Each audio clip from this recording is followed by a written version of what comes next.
Recording. Yeah. Excellent. Wonderful. Okay.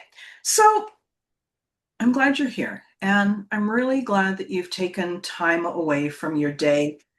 This is a time for you to sit and kind of get a behind the curtain view of what is really going on with other solopreneurs, other entrepreneurs who are coaches of all different levels, all different maturities of business. I really find that this is a useful conversation. I learned a lot when my team and I did this business survey, and I really hope that you guys learn a lot as well.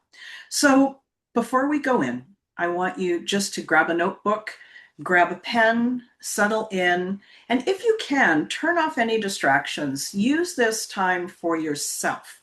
So, today we're going to have a really honest look. What is going on in the coaching industry in 2026? This is not the hype. This isn't a bunch of high gurus telling you the rosy future or what they see as the rosy picture. This is real. This is data and opinions and reflections that we collected from real coaches in the industry right now. And so I find it really helpful because social media is a noisy environment at times. And sometimes I'm not sure who to believe, who not to believe, or even if what they shared with me, does it apply to me and my business and my style of the kind of person that I am? And so I always like to have these real conversations about what's going on. So here's what we're going to do today. We're going to look at the survey. We're going to understand the types of questions that my team and I asked. We're going to understand more about the people who participated so you can see where you fit in. Then we're going to unwrap the data. We're going to look at the data. What did it tell us? And most importantly, what does it mean to you? You're going to finally get that behind the scenes window into what is going on in other coaches' businesses. Then we're going to take the next step. We're going to spend a little bit of time doing reflection and inquiry. I know how busy you probably are, and it's really easy to have this idea. Yes, I'm going to have a look at things. I'm going to see what I need to change, what's going well in my business, what do I need to adjust. But I'd love you to share probably 10 minutes with me and do your own reflection. Learn what you can from this data so that you've got something going forward that you can apply. So, my goal here is simple. I want you to get some clarity. I want you to understand what is working right now in the industry and what is not. And I want to help you make some sense of it from your own perspective and really to show you that there is a doable, aligned path that will work for you. As I said earlier, I would appreciate it if you would just give yourself the time, turn off your distractions, close all those windows down, and we'll get started. So, a little bit about me. Some of you know me. My name is Candy Motzek, and I'm a business coach. I have been working with coaches for years, and I help them build a boutique coaching practice. I'm working with newer coaches in their business and more experienced coaches. And so this is who I talk to all day, every day. I talk to coaches about what's going on and I help them. I've got a background in corporate as a senior leader, and I'm also an engineer. And so a lot of what I do in my business comes from my background. I'm a PCC with the ICF and an ICF mentor. I've spent a lot of time as well as the treasurer for my local ICF chapter. All of that to say that I'm in the coaching weeds. I'm with coaches all day, every day. I've got a podcast and I interview many really interesting coaches on the show, and a best-selling author. I've written some books. I've been part of some wonderful collaborative books as well. One of the things that I do a little bit differently is because I'm a scientist and an engineer, I like to run experiments. And this is the thing that I like to share with my clients. And so I'm opening this up to you as well. Like, I ran this experiment and I didn't know what to expect, and I'm sharing the results with you. So this project began because I like to stay up to date with what's going on with the industry. I got the ICF Global Report, the most recent one, and I looked at it and I kind of thought it doesn't quite fit what I'm seeing with my clients. It doesn't fit what I'm seeing with my colleagues either. So, like, what is going on? And I started to feel kind of bugged about this and frankly frustrated. The global report is a wonderful document. They do a wonderful cross section of surveying and slicing and dicing that info. But what I found was that they said that things were looking really good.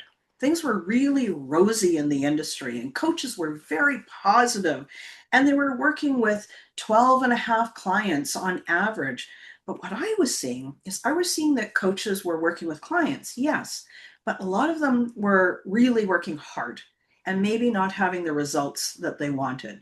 And so these two different opinions came up, and I thought, so why am I seeing something different than what the global report is showing? And what's really going on? So I thought it would be just easier if my team and I ran our own survey. Now, I have to tell you, I thought it would be easier, but it was a ton of work. So I'll tell you a little bit more about it. At first, it was like all rosy and, ooh, this is great. And then I'm like, wow, this is a ton of work. And I'm really thankful that we did it because I learned so much and I had so many wonderful conversations with people.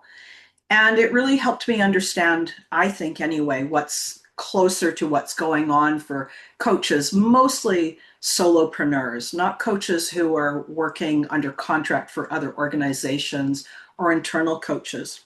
And so, what I found with this ICF Global Report as I was digging through it is that it had a cross section of styles of coaches. Yes, it had the independent coaches, but it was also including coaches who were external coaches in corporate and also internal coaches. So there was some ways that the data was sliced and diced that didn't quite reflect the type of business that I had or the type of business that a lot of my clients have and want more of.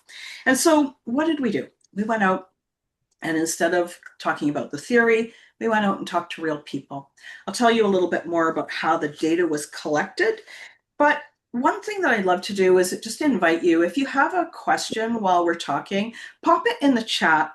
I might not answer it right away, but I'd love to get a chance to answer your questions later. And if your question is something that I don't actually know the answer, I'll do my best to get back to you after the fact and share what I find out. So here for you as an open resource to support you. So some of this, let me just talk a little bit about what we did. A lot of people who have signed up to be part of this class, they've said, listen, I'm super busy. I don't know if I can make it, or I can only be here for part of the time. And so just full transparency, at the end of our conversation, I'll invite you to a free call. It is not a sales pitch. It's the way I build my business, having good conversations with coaches. And then if I think that there's something that I can support them with, I offer a second conversation. But if you are interested and you know you need to move off, you need to go to something else that you need to do, I'd love to invite you to book some time with me for a conversation. And you can use the QR code or you can type that URL in your browser. And I look forward to meeting you there. So today, what are we going to look at? We're going to look at the survey approach, what we learned, what is working for coaches right now, what is not helping coaches right now, and most importantly, what does it mean to you? So I'll be sharing the replay for this as well, but I don't know about you, but I find it's easier if I'm attending live and I'm sort of feeling like I'm part of a conversation. So just hopefully that this is the best way for you too. So what did we do? We invited 700 coaches to take a survey that was 11 questions. We did the initial invite. Many people filled in the survey right off the bat, but we did go back a second and a third time to people who hadn't responded. So there was in total, there was probably about 1,900 invitations that were sent out by my team. 115 people completed the survey. Of those people that completed the survey, 10 different countries were represented. So quite a cross section of the coaching industry, definitely not focused in North America. And I'll go into a little bit of detail of that as well. I was really pleased with the response rate. 115 completions out of 700 invitations to me is a really good response rate. And one of the things that I was really pleased about as well is that of those people who completed the survey, I made sure that they all got the first copy of the report that came out and that we pulled together. So, who took this survey? That's the question, right? So, I looked at it in a couple of different ways. We looked at the data and we found that there are a ton of people who have taken all kinds of coach training.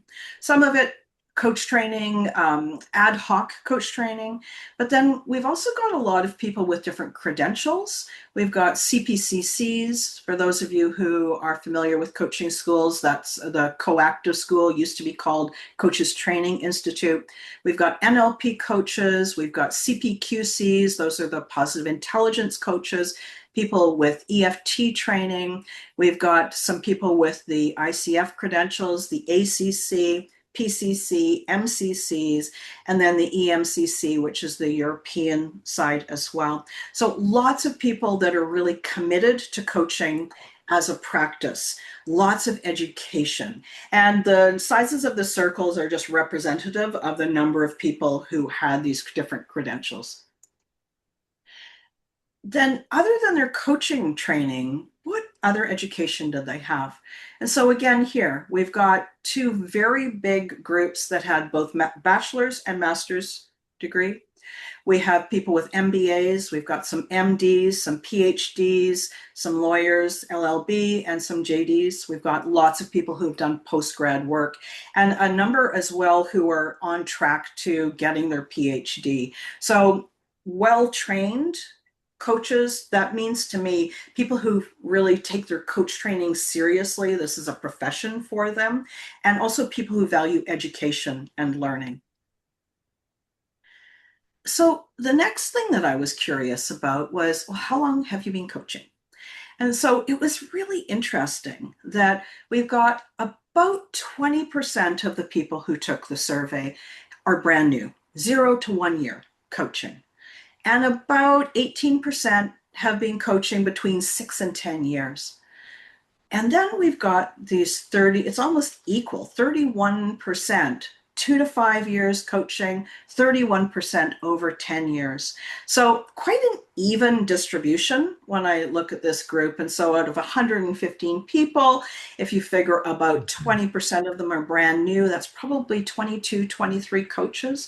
But we've got like 35 coaches who have been doing this for more than 10 years, a really big cross section of coaches. So we know a little bit about these individuals. Now, I just need to move my screen. There we go.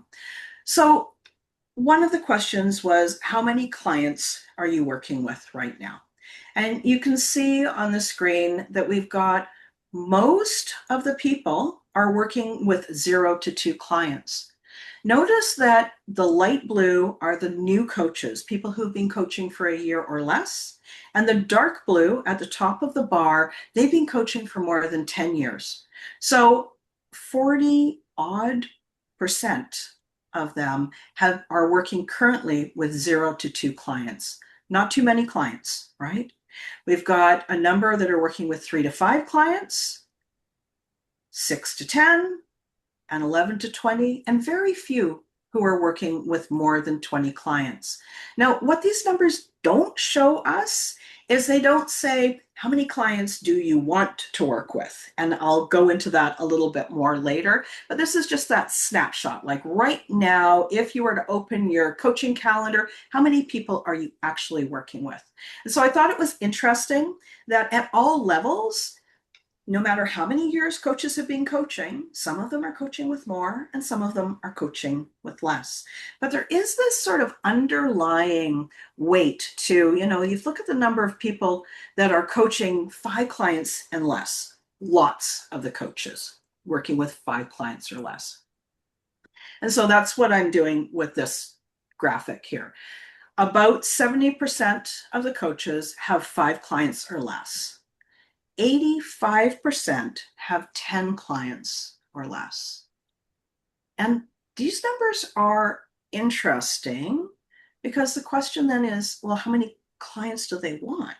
What is this working for them? Is it not working for them? We're going to dive in there. But I just want you to kind of hear what I was thinking about when we were analyzing the data. So, this is my premise. The core challenge is consistent client creation. Now, as I said, how many clients do they actually want to work with? Well, we're going to find out, right? So if you're looking at this, you're participating here live, if you don't have as many clients as you would like, you're not alone. You're going to see that the vast majority of coaches are working with less than 10 clients. And in fact, a large number working with less than 5 clients. And I know that for the clients, the coaches that I work with, many of them, this is their challenge. They client creation. I want a solid client acquisition system that really, really works for me. And I feel like it's not working well. And so if you're one of these coaches that you really want to do more of this, but you don't have as many clients as you like, you're not the oddball. You're not alone. And I think a lot of this is because coaches, we love coaching. We love talking to people, but we're not used to marketing. We're not used to building a business. And those are very, very different skills, right? So then we went on and said, okay, so this is the number of clients you've got. Great. But what do you want over the next year? We did this survey in Q4 of 2025. So it was October, November that we collected the data. 88% of the coaches, their goal, sign more paying clients, increase revenue, like bar none. That was what they wanted. And so when I see those numbers of the numbers of coaches that are working with 5 people and less, and then I pair this with 88% say they want more clients, that's where my premise comes from that says, what do we really want? Consistent client creation. 8% of them said they wanted to launch or create a new program. 1% focused on growth or scaling. So these numbers are pretty telling. I see lots of coaches, really well educated, really well skilled, coach training in place, and yet they still have this challenge. So just a little bit of a snippet. This is what they said. This was their actual, what do you want in the next 12 months? And I'll just put this on the screen for a couple of minutes so you can see, you can read this is their words. I want to make this work. I want to build a client base. I want how to find clients, finding my first client.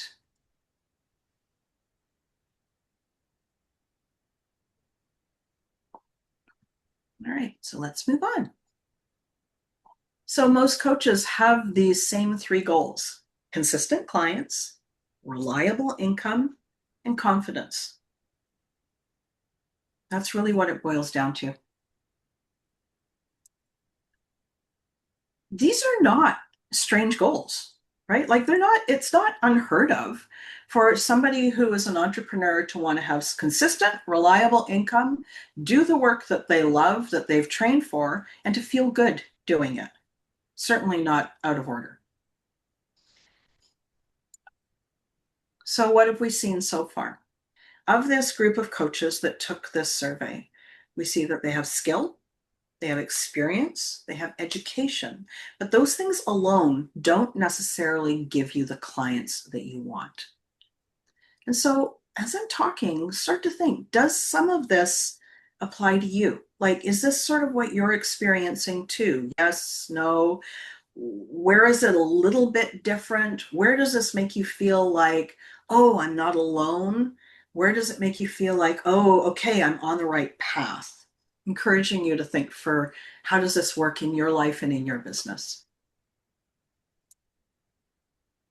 So professionalism, strong. We've got a real big check mark there, right? Solid client acquisition skills and a system, lacking for many, many coaches.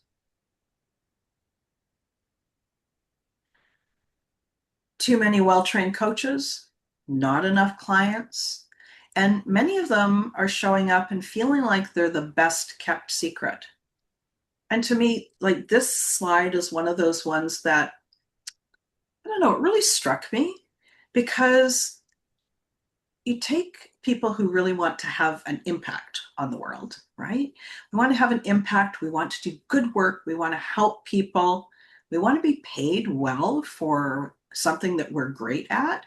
And then to feel like you're a best kept secret. Well, gosh, there's got to be something we can do about that. And what I know is that awareness is always the first step for me.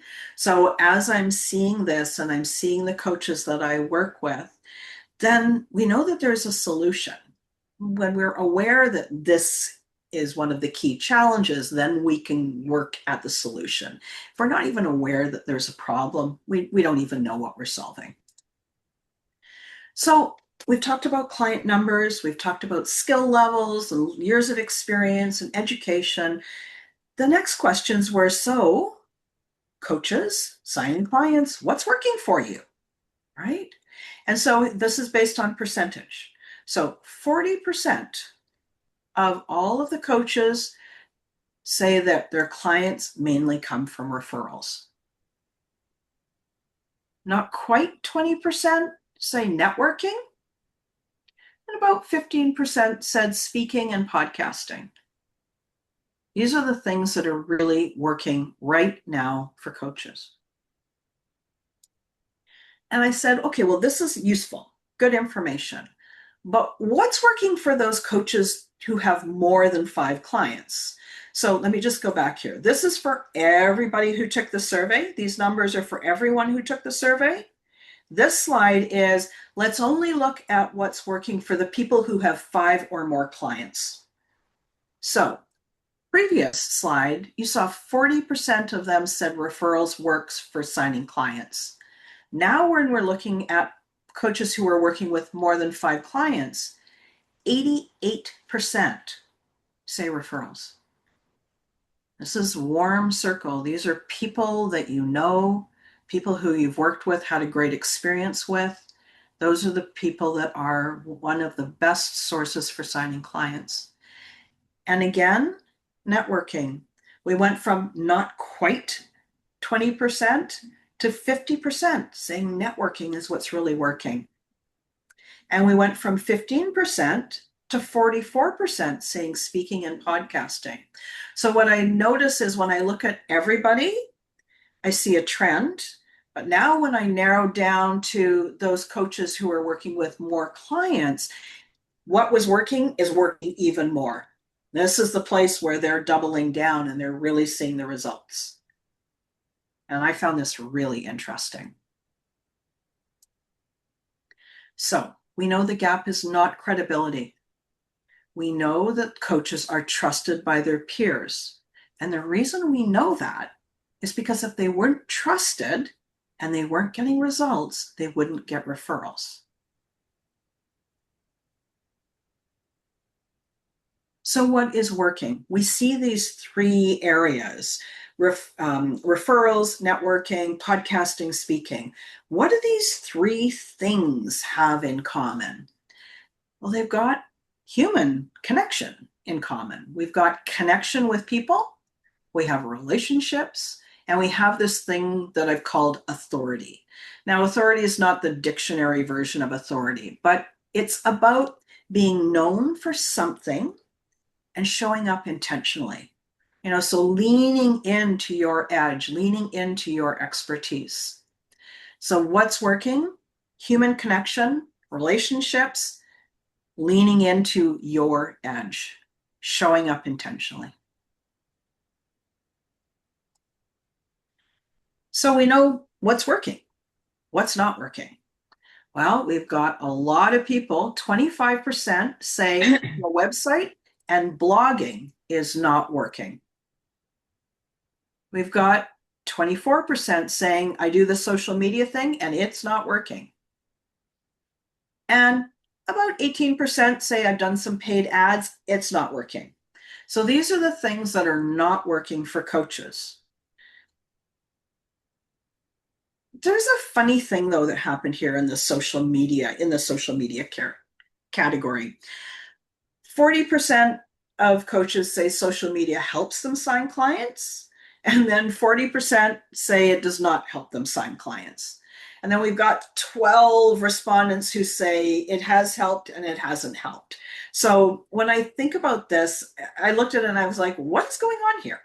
I thought, what it means is that social media can help, but it won't necessarily help if it's not the right time, if it's not the right platform, if you don't have the right message. So you can't just go and post a whole bunch of positive thinking memes and nice sayings and expect that it's going to help you build your business. You have to do it intentionally, the right platform, in the right way.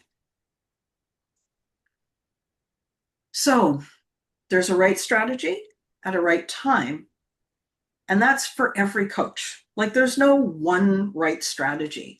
And, like I said earlier, whenever I'm on social media, I've got these gurus telling me, oh, you just need to fill in the blank, and that's going to make all the difference.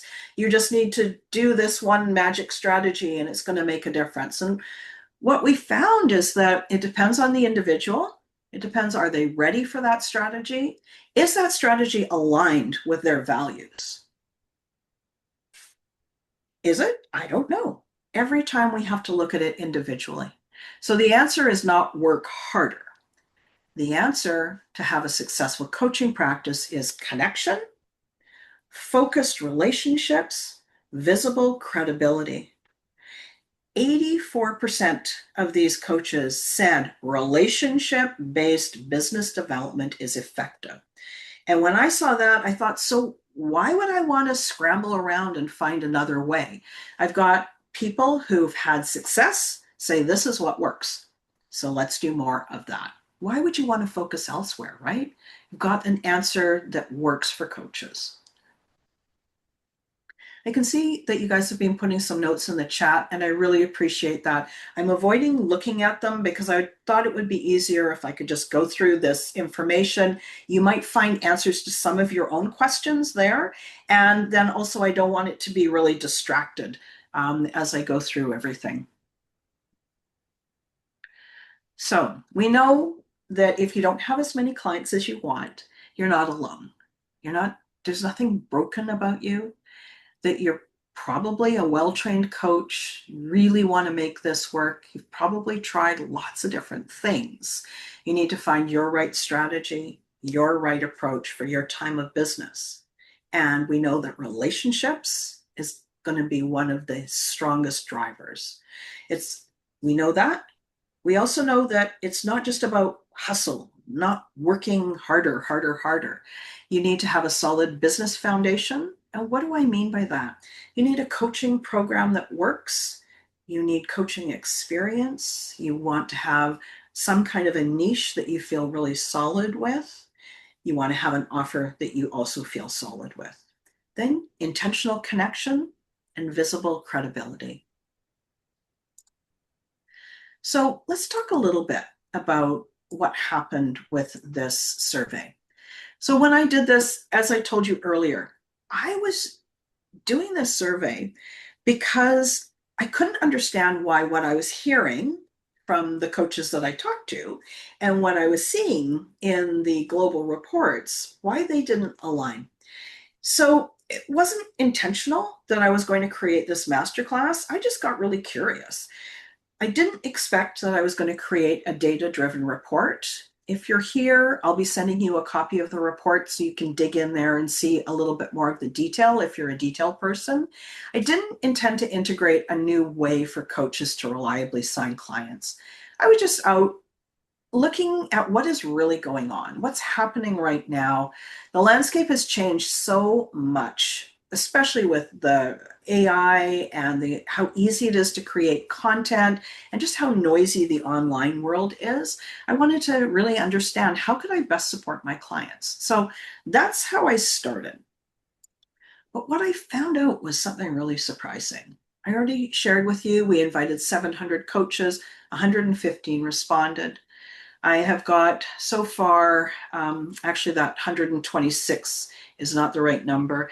I'm at about 165 people so far have opted into my email list to get a copy of the report. Of the people who took the survey and have attended this masterclass, 56 have said, yeah, let's have a conversation. So, I mean, how wonderful to have conversations with so many people. 107 people so far have registered to see this class. I've been invited to guest on podcasts and attend summits and speak at summits. So, doing this survey has opened up a whole bunch more conversations and connections and opportunities and collaborations for me. I found that really surprising. And so, one of the things that I've done in my business is that most of my clients that are working with a handful of clients to begin with, I've suggested that they go out and start running their own survey. Get curious about a topic, something that's in your niche. Start asking people about it, learn about it, have more conversations, deepen your expertise, and build your relationships. And this was a really surprising result. And I feel, you can see me pausing, I'm not quite sure what the words are. I feel really fortunate to have had all of these conversations with people and to have had this opportunity to learn more about what's really going on with coaches. It took time for the people who did this survey. It took time out of their day to do it, and I really appreciate it and value it. And we all get to benefit from how they shared their experience. And so just really feel quite gracious, filled with gratitude for the people who have been part of this, and gratitude for you who've taken time aside to come and learn about what we learned on our survey. So, in a nutshell, this wasn't just a survey, but it really became a conversation. And that's the best part. Authority and connection aren't built by shouting on social media, they're built by contributing. And so, anytime that you're looking to grow your coaching business, you can start asking yourself, where can I contribute? Where can I make a difference? Where can I add to the conversation? You start using that kind of approach. And I think you're going to find that those relationships that are strong get even stronger, new relationships start, could be a really wonderful opportunity for you. So all of this data turned into conversations and connection. It grew authority, grew collaborations, and it helped me sign clients too. So I'd love you to consider doing something like this in your business. And it doesn't have to be a huge thing. It can be a number of conversations with the people that are in your niche and learn, become more of an expert in your area. The data has really spoken that relationships are key. Across the board, the coaches who are signing clients are seeing incredible success using human first connection, trust, and visibility. And for me, this is a real message of hope. Given all that we love to use AI in so many things, it is a wonderful tool, but it's certainly not replacing that human first connection. And that's why most of us want to be coaches. We love to have these conversations, right?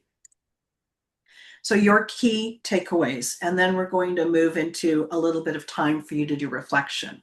Your takeaways: skill, training, and desire are not the problem. If you're here, you've taken the training, you've got the degrees, you've got the experience, you want this, that's done.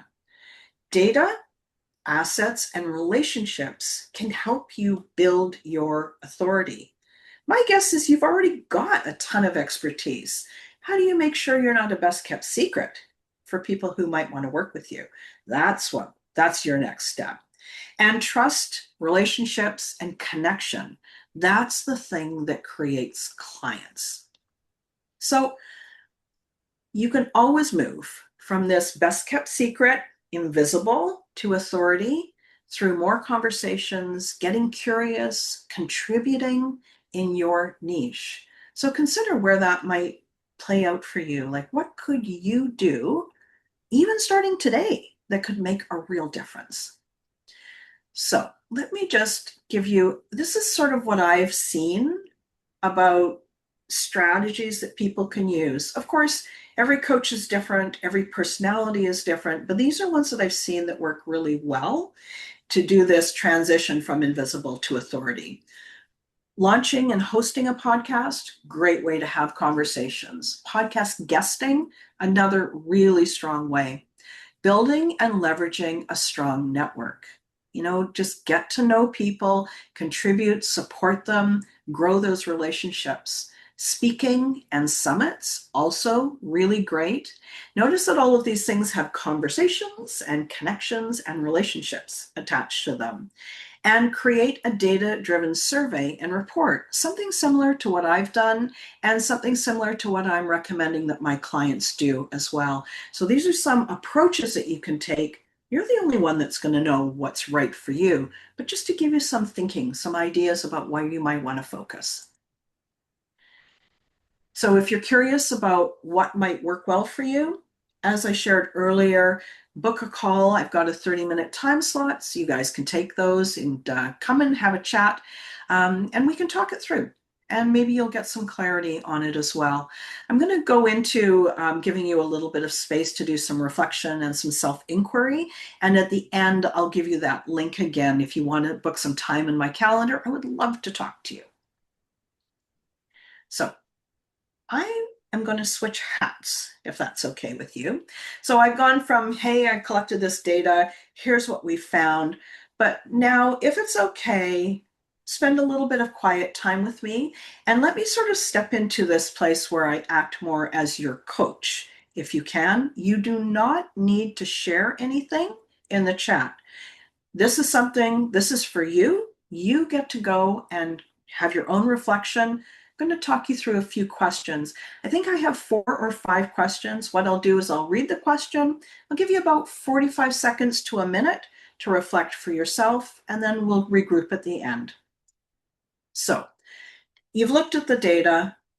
I will send you the report. You've started to see some of these graphs and these pictures. What feels like a relief to you? What feels like, oh, that's not so bad? I'm going to give you about a minute to consider and take a note for yourself. Just grabbing my phone so I can put my timer on. All right, give you about a minute. I'll sip my coffee while you think about it.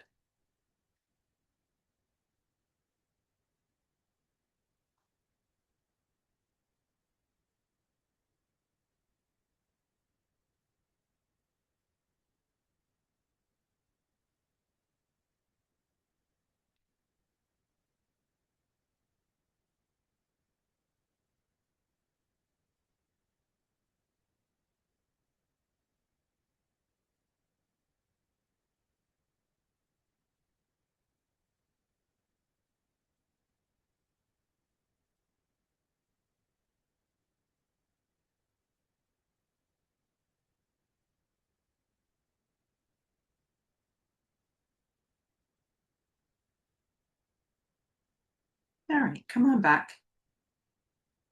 Let's go to the next question. What feels uncomfortable or challenging as you notice these patterns? Notice that we are just noticing. We're not solving right now. Just notice for yourself. You notice the patterns, you've seen the data, you've seen what these other coaches have shared with us. Is there something or more than one thing that feels kind of uncomfortable or challenging? I'm going to give you a minute to reflect on that too.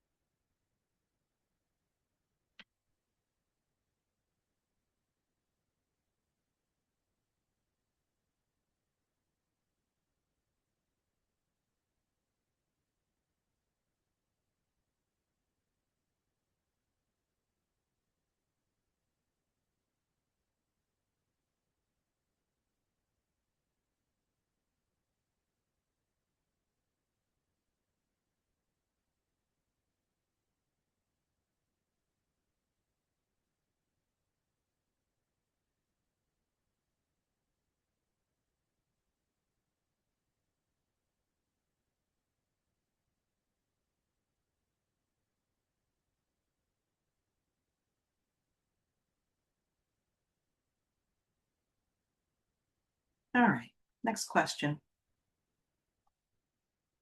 So, what are you noticing about how you've been spending your time or energy in your business?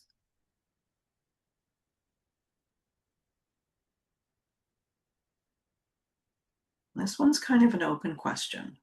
What's your energy like in your business? What's your time like in your business?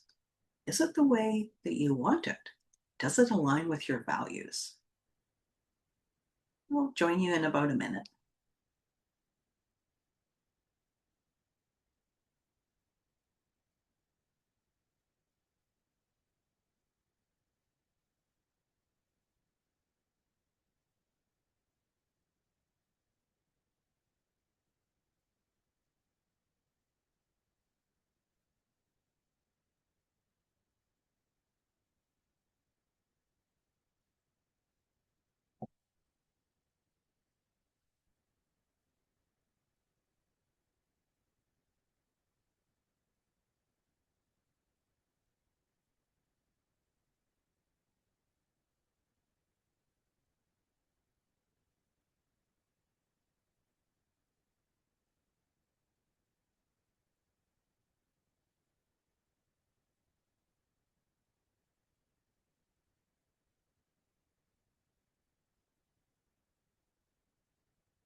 Okay, let's go on to the next one.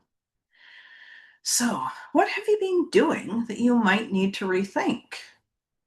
And more importantly, what do you want to say no to? What have you been doing that you realize now is just not the best use of your time and energy? Are there areas that you'd like to double down? Something that you know or you've suspected that it's going to help you? Let me give you a minute to reflect.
All right, let's zip on to the next question.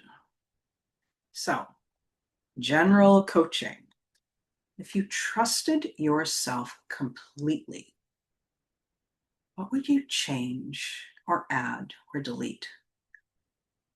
And that word trusted, it's actually a phrase, trusted yourself completely. What would you change, add, or delete over the next few months?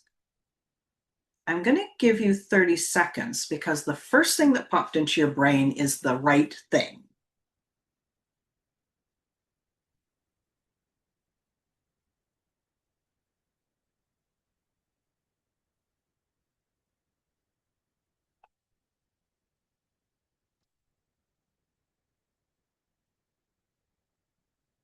All right.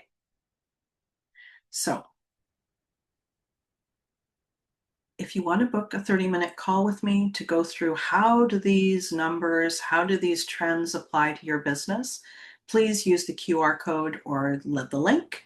And I notice that a number of you have put questions in the chat. So what I'm going to do is I'm going to take that link, put it in the chat, but I want to go through the chat and answer the questions as best as I can. We're not going to cover anything new from now on, but I do want to answer questions if I can. If something has occurred to you, pop it in the chat. Let me just go stop share. Here's me talking to you. Great. All right, I am going to start at the top.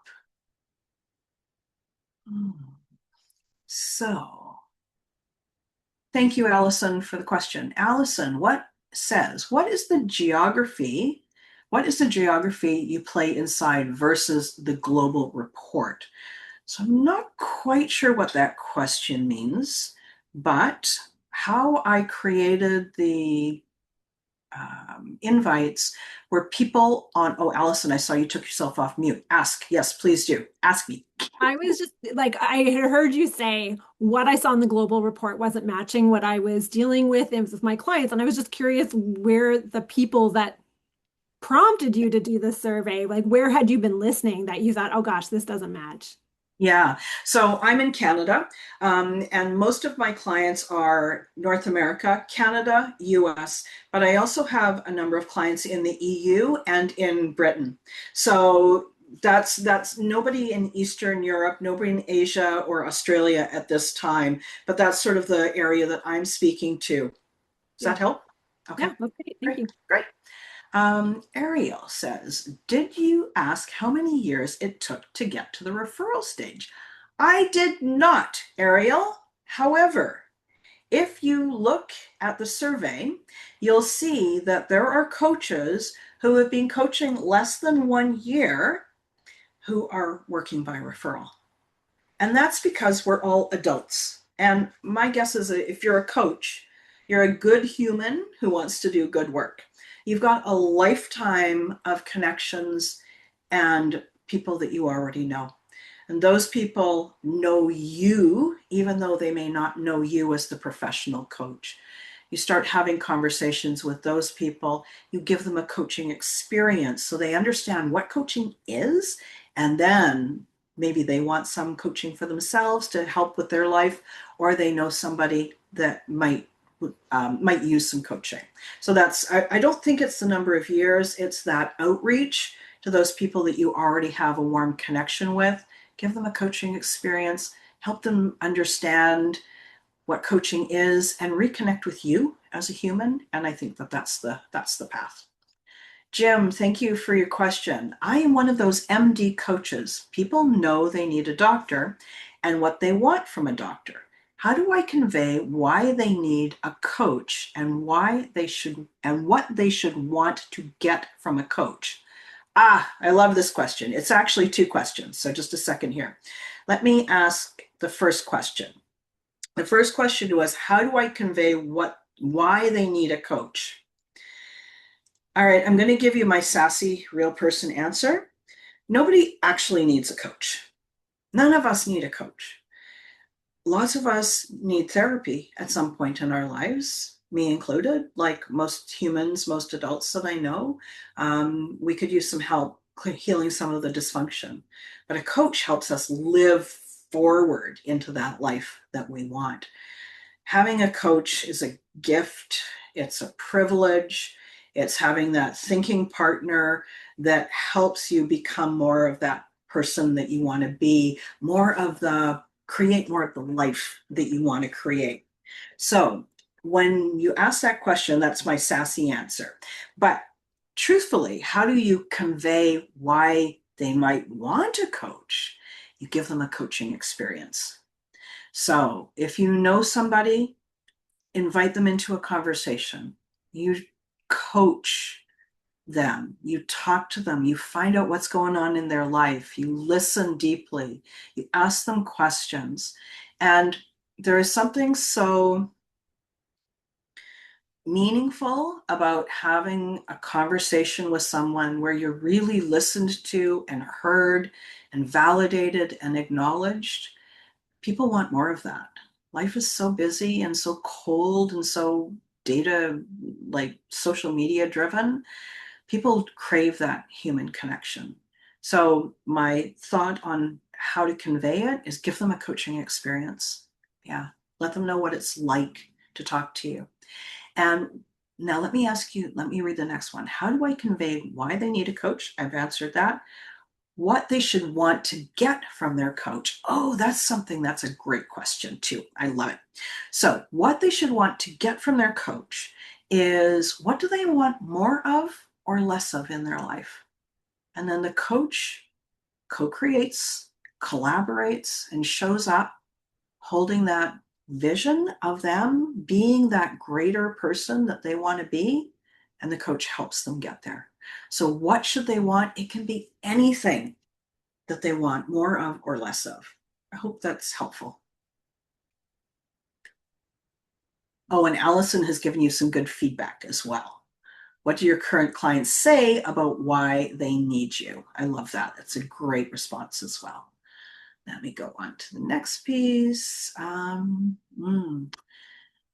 So, oh, and Jim, you've responded. So I wonder if there's a bit more context here too. Huge amounts of exchange clients, other coaches needing hours. Yes. Some desperate MDs, not the best clients, want me to solve their administrative problems. I wonder, Jim, if there is a way of, instead of moving into consulting mode when they are wanting help with their administrative problems, but to really hold them as in my coaching school, naturally creative, resourceful, and whole. We believe that most people actually have a pretty good idea about what they could do and who they could be. Maybe if you approach those conversations from a coaching perspective, it might help to make that a more interesting coaching conversation. And then you've also said some who know me and are curious, great clients, but not people I can charge a lot, and none so far are referring others. Sounds like you've done a ton of work and you're on the right path. I would suggest stay in coach mode as opposed to expert mode, as opposed to consultant mode. And that might help you. Jim, does that give you some answers to what you were wondering? Yeah, I think as far as demonstrating, that's what I'm trying to do. My goal this year is to have 100 coffees with different people and just basically have a conversation that demonstrates what coaching is. And yes, I have decided that I need to just I don't know if it depends on the client whether I verbally push back or whether I ignore their whining about their situation and ask, okay, so a lot of that is outside your control. What in that scenario is in your control? Mm-hmm. Because you're the only person I'm coaching. I'm not coaching your team, so let's let's work on what you can control. I like that. And also not diving in the pool with them. You know, like a coach doesn't dive into the pool and agree with their client's problems, right? We get to hold that. We're still dry standing on the deck beside the pool instead of, floundering with our heavy winter coat on. So, yes, more coach, be more coach. Help them to see what's their responsibility and what's in their control. And also, there's a piece there about really holding that they've really got this, like holding the faith for them that that they can do this, that they can solve that challenge. Thank you. You're welcome. Mm. Allison, does that mean website and social media are working for 75% of coaches? I think no. The way the question was worded was, what is working for your business? And then they were provided with a list of things that were working. What have you tried that is not working? And then they were provided a list. So not working is not the same as, it doesn't mean that I surveyed, is the website working for you, yes or no. It's what's working or what's not working. So they didn't get a chance to be 25% and 75%. They got a chance to say what's not working. So the 75% doesn't quite, that's not the way the math works. Does that help? You're on mute again, sorry. Yep, that's great. That was super helpful. Okay, good, I'm glad. Gabriella, for a number of clients coaches are working with, you're curious if they're coaching full-time, part-time, or on the side. Good question, and I don't know. And if they offer hourly or group coaching or high-ticket structured programs, which is what you offer, 12 weeks and 6 months. So There was no question that said, are you a full-time practitioner or a part-time practitioner? What there was is, are you a solopreneur coach, a coach who is working with private clients? So there was no qualification about full-time or part-time, because some people that are part-time want to be part-time, and some people that are full-time would also like to be part-time. So there was nothing about that. However, you will get a copy of the report and you can filter through some of that data and maybe get some more detail on that answer. Now, Gabriella, I don't know if you're here, but if you are, I hope that was helpful. Hey, And Sandy, yes, Jim, I am here. Thank you so much. oh, thanks so much. Ask me in the chat again if it's not quite clear, okay? I want to make sure I do my best to answer your questions. So Thank the you. same three things are working for all coaches. So what is the real difference between those with less than 5 clients, and those with more? Good question, Jim. What is the difference between those with less than 5 clients and those with more? I don't know the answer. Good question. Yeah, I mean, they both said referrals, networking, and something else, but for the really successful coaches, they were working even better. Well, okay, why? Yeah, maybe because they're focused more on that than trying to put positive memes on social media. I don't know. Good question. And believe me, I have tried so many things. So, thank you, Ariel. And Gabriella, finally, does any social media help for high ticket 12-week structured transformational life coaching? I'm finding even LinkedIn to be challenging to find clients for my 12-week program. Yeah, so social media, well-targeted social media with great messaging as so this is my opinion, okay, because I've done it as well. But my thought is that social media is helpful to begin the conversation. So bringing people into my email list, bringing people onto, say, a masterclass such as this, bringing people into a direct conversation. Social media works well for me there. But social media does not work well for me to go from stranger to client. I need that warm up ramp, because when we're doing something kind of a transformational life coaching, we need a lot of trust. They need to be ready. I need to know that they're the right client, that they're ready to do the work. I don't want to work with somebody that I can't help. I don't want to work in that way. And I'm assuming you probably don't either. So social media to bring people into your world, and then you need a conversation, whether it's a one-on-one conversation, a video conversation, or a masterclass kind of conversation. Does that help? Hopefully. Yes, absolutely. Thank you. Good, good. You're welcome. I I didn't have see one more. collaboration. Okay. Yeah. Oh, I'm gonna read the rest question. Just a second. Don't go away. I don't see collaborations as something that's working or not working. Are non-speaking collaborations worth it? So I believe that it is relationships that work, and collaborations are part of relationship. So as long as it's not just a, come and be on my podcast, but I never talk to you again, that's not really a collaboration. As long as we've got that underlying relationship, I think that that's the place that you're going to have success. Does that make sense? Yeah, absolutely. I was just invited to collaborate with another coach who's very niched in the health space, and I think it was a great idea. Definitely align our energy and everything. It was just great. We had a conversation. It was great. But I've always hesitated to do any collaborations because I just didn't find anyone who truly aligned. And then it was just so much time and effort put into it. And like you said, it was just kind of like I show up and then we never speak again. So I'm thinking about doing this one, and that's why I was curious to know if that came up in this survey because does it work or doesn't work? Yes, I agree. It's about relationships and you have to be very aligned. Your two businesses have to be aligned. And I also think I have to be very careful about what's the strategy, what's the goal or the outcome that we're looking to have from Mhm. this. On both ends, obviously.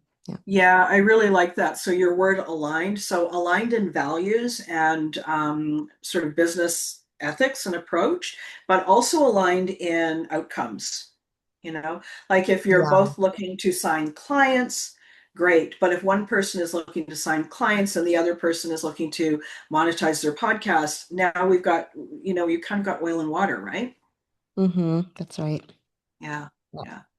Yeah. It's not to say that it wouldn't work, but this is all about real clear communication when you're setting up the relationship and the terms of the relationship. Sure. Yeah, that makes sense. Thank you. Cool. All right. Tony, what are the coaches with more than 5 clients doing to enhance the referral strategy?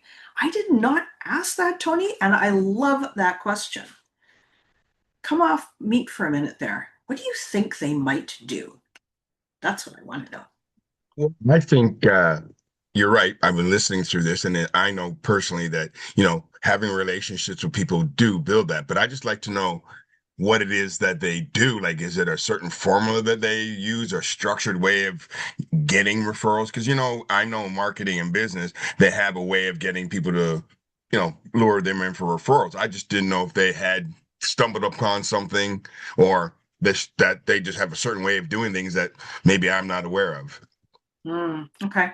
So I don't have one specific answer, but what I do know is that if my intention is to build relationships and to build a business through referrals, I want to be clear with the people that I'm building my relationships with that this is the kind of thing. If you meet someone that you think could be a good match, I would love to meet them. It's how I build my business. So clarity is one thing.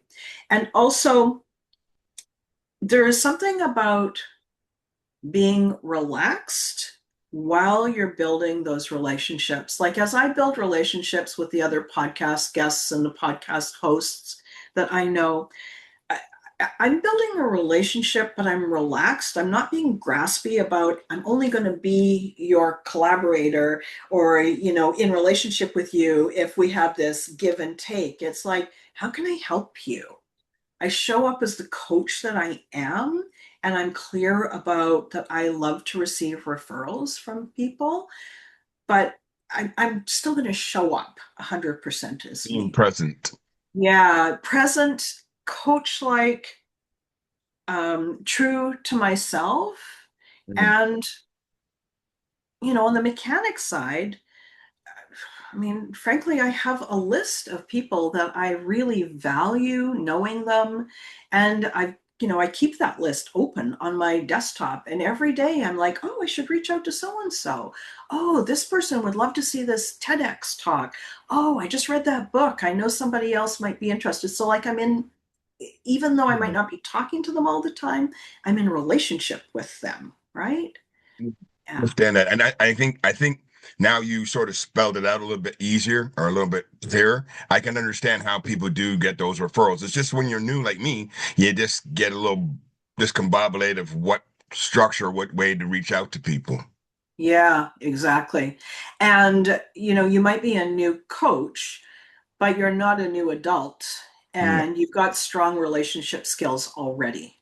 So those people that you have those strong relationship skills, just keep building those relationships. One of my clients she says, what did she say? She said it to me yesterday. I am working on my meaningful connection list. So the people from her past career that she reaches out to, these are people that are meaningful connections, people she wants to be in relationship with. And part of those conversations are, and hey, this is this thing that I'm doing. Okay. I see what you're saying. Thank you. Yeah, you're welcome. You're welcome. Jim, yes. Thank you, Allison. I'm assuming you've jumped already, but I really appreciate, I'm glad that you've got some clarity about what to give your attention and intention to. Michelle, thank you so much as well. And Jim, thank you. I'm glad it was helpful. Have to run. Thanks so much, everyone. I really appreciate you joining. And I will be sending out the replay as well as the copy of the report so you can go through this again. Use this information that these coaches have shared with us as a way for you to decide what might how might I change my business approach? What could I do that's going to help me create that business that really feels solid and meaningful to me? And if you would love to, I would love to welcome you to one of my 30-minute calls. We'll just sit down, roll our sleeves up together, have a look at your business, and hopefully you'll get some clarity on that as well. Thanks so much for joining me, everyone. We'll talk to you soon.